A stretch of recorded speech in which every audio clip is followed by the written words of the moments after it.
Malam ini, saya akan bercerita kisah nyata yang terjadi pada tahun 2015 dari seorang pendengar channel yang berlokasi di stasiun daerah Jawa Barat. Jam menunjukkan pukul 1 pagi. Suasana di stasiun hampir kosong. Hanya ada beberapa penumpang yang duduk di kursi tunggu. Minimarket tempat saya bekerja juga sepi. Hanya ada saya dan teman yang bertugas shift malam. Saya melamun, sesekali melirik sekeliling, mencoba mengusir rasa bosan. Akan tetapi pada malam itu saya tidak tahu bahwa kejadian yang akan mengubah hidup saya baru saja dimulai.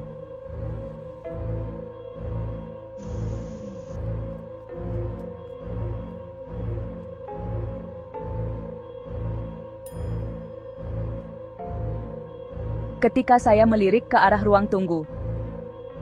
Di saat itu saya melihatnya.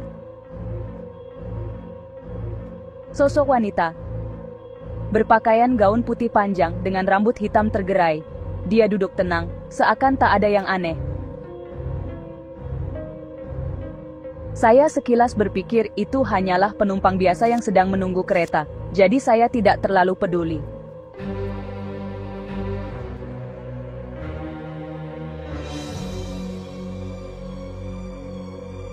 Teman saya yang ada di shift yang sama tidak melihat sosok itu.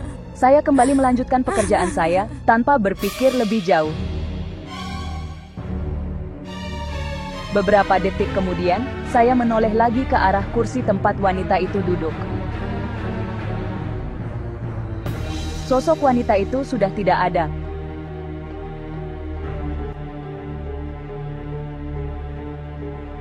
Hal itu membuat hati saya berdegup kencang.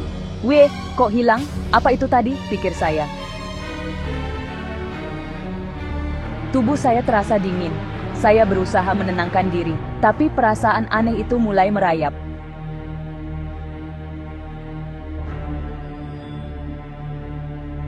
Saya tidak tahu harus bagaimana. Apakah itu hanya imajinasi saya saja?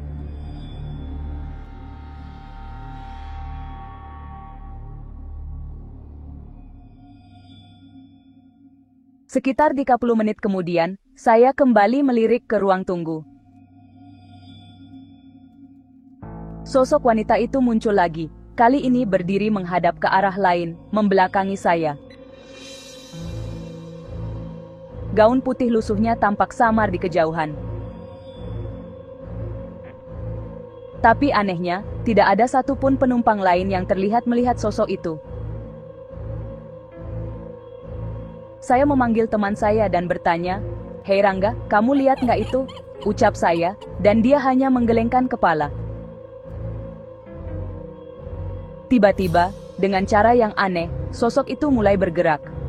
Saya menyaksikan dengan mata saya sendiri, bagaimana dia melayang, berpindah tempat tanpa mengangkat kaki dari tanah.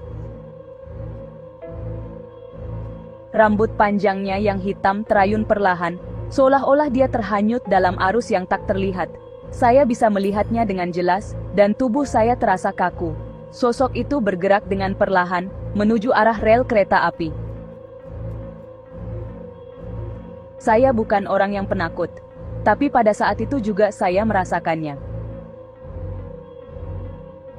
Sosok itu terus bergerak menuju tepi rel kereta api, dan saya masih bisa melihatnya dari kejauhan. Wajahnya samar, tidak bisa saya lihat dengan jelas. Meski jaraknya cukup jauh, saya bisa merasakan aura yang sangat menakutkan. Setiap langkahnya, yang tidak menginjak tanah, membuat saya merasa semakin tidak nyaman. Saya berharap dia tidak mendekat, tidak mendekati tempat saya berdiri. Bagaimana jika wanita itu sebenarnya tidak ada di sana? Saya tidak tahu apa yang dia inginkan, tapi saya tahu bahwa ini bukanlah hal biasa.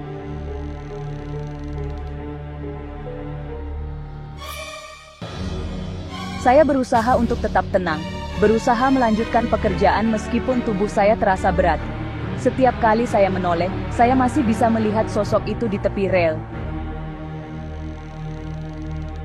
Rasanya waktu berjalan sangat lambat. Semua suara di sekitar saya seperti menghilang, hanya ada suara detak jantung saya yang keras dan cepat. Teman saya yang ada di sebelah tampak tidak merasakan apa-apa, sementara saya terus dihantui perasaan bahwa sesuatu yang janggal sedang terjadi. Setelah beberapa saat, saya melayani seorang pembeli yang datang ke minimarket. Jam sudah menunjukkan pukul 3 pagi. Kemudian pembeli itu pergi, dan saya kembali menoleh ke ruang tunggu. Sosok itu sudah tidak ada lagi. Kehilangan jejaknya membuat saya merasa sedikit lega, tapi juga bingung. Apa yang sebenarnya saya lihat barusan? Apa yang baru saja terjadi? Perasaan takut masih menguasai diri saya, namun saya tidak bisa mengabaikan rasa penasaran yang mendalam.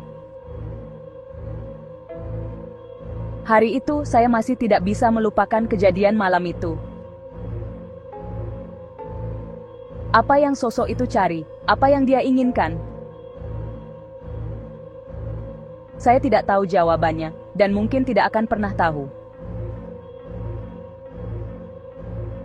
Yang jelas, kejadian itu mengubah pandangan saya terhadap hal-hal yang selama ini saya anggap tidak nyata. Saya tidak tahu apakah itu hantu atau bukan, tapi pengalaman itu tetap menghantui pikiran saya. Saya hanya berharap sosok itu tidak mengganggu siapapun lagi di stasiun, dan saya bisa melupakan kejadian tersebut, meskipun itu sangat sulit dilakukan.